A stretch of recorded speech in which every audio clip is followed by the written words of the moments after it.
I'm Claire McNaughton, a modern military mother, and I'm doing a vlog today because my kids are at Camp Wilderness in Oxfordshire on a camping holiday. I'm home alone. I've got no children at all. I'm used to having one away and one at home, but I'm not used to having both of them away together. So it's a very strange situation for me to be at home with no children whatsoever. I have got a ridiculous amount of work to do. I don't know if you can see this, but this is my job list over here that I have to do while they're away. And also it's just kind of weird to live in an environment where I'm not looking after them. I'm so used to tending to their needs on a daily basis that it's weird just to be able to look after myself. And I have really made the most of that time. Like I have, last night I binged watched Nashville episodes, which I've got on my planner that I haven't had a chance to watch. And I've still got another 4 to watch. I'm so behind on the season, but nobody else in the house can tolerate Nashville. So I only get opportunities to watch it when I get time to myself, which I haven't had any recently. Camp Wilderness is a bushcraft camp there's lots of them around the UK. My kids are at one in Oxfordshire, set up by a guy called Alex McBarnett, who got his bushcraft training from Ray Mears. And he started one of the a schools holiday company called the Bushcraft Company, which has got facilities that teachers take school groups to learn bushcrafting techniques. And I just love the concept of it because I was a Girl Guide and a Brownie, and I've done lots of outdoors stuff and did Duke of Edinburgh.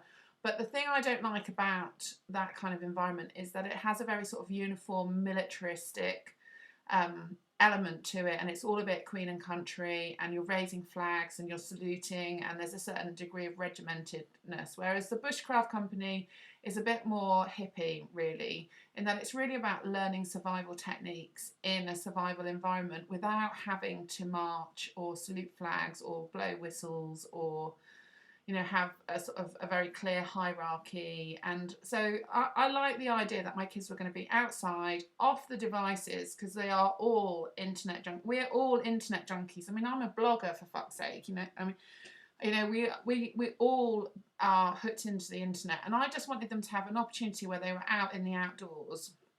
So I dropped them off yesterday, and it was very seamless. They put their bags in a cage, which was driven to their camp, and then they were just kind of whooshed off. And we said goodbye and gave them a hug and everything, but it wasn't like a big thing. They just disappeared, and they didn't really look back, to be honest, because there were so many kids around them, and they just sort of went in a sort of little river of children. And I did an interview with Alex, which I will also post on YouTube as well, so you can see how I talked about him. But what was really interesting for me as well was because I was a sailing instructor for so many years, and I was the person that would meet the kids off the bus and normally be the meet and greet person. So it was really weird for me to be a parent on the other side of that experience as well. The kids have been at camp one day, and to be honest, they are a little bit homesick. I have had a call from Ollie, who's the camp leader, saying that they wanted to speak to me. I mean, we as a family are used to absences. I sometimes work away. Their dad is always away with the military. And we are used to being apart from each other. However, we do have regular contact. And one of the interesting elements of the first 24 hours is that the kids have got no access to a phone to give us a call. So I think that they did find that really difficult. And eventually Ollie gave me a ring and I spoke to them. And my little girl, who's 7, she is really happy. She wants to say she's loving it. My son, who is 12, he is bored for a start. Well, he's not bored, he's actually in internet withdrawal. And also he got cold last night, so he didn't particularly like that. And lots of the kids have gone in groups of people, so they're there with all their mates.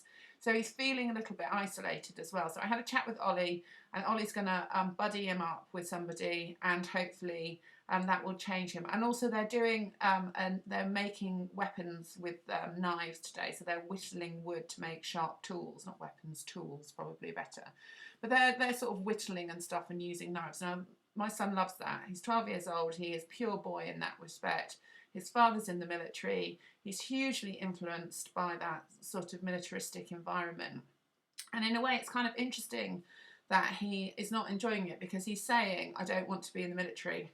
Oh, that works for me. However, you know, obviously the road is long, and it's not for me to influence his decision making one way or the other, although ideally I would actually prefer him not to join the military, but it really is ultimately his choice. And I promise you I do not influence him in this matter. I just sort of secretly sing when he says things like, I don't think I want to be in the military, although he is wanting to join cadets. So anyway, this is the latest vlog on it. I have now got to get on with my job list. Look at that job list. I've also got to write a blog about this, and I'm going to upload the other videos. And the kids are recording videos at camp as well, and I'm hoping Ollie will also record his videos experiencing. My son was like, I'm going to be naughty so that I can come home, and I said to him, I wouldn't do that, because if you're naughty to get home, then that's not going to work out well for you at all, because you are basically going to lose your Xbox for life. You'll only be able to use your iPad for school work, and I'm also going to start maths tuition through the school holidays as effect from the moment you walk through the threshold of this house. So he then decided he wasn't going to be naughty and that he would stick it out a bit longer. So hopefully Ollie's made him a buddy, and everything's going to be all right, and we will catch up with you soon. Thanks a lot. Bye.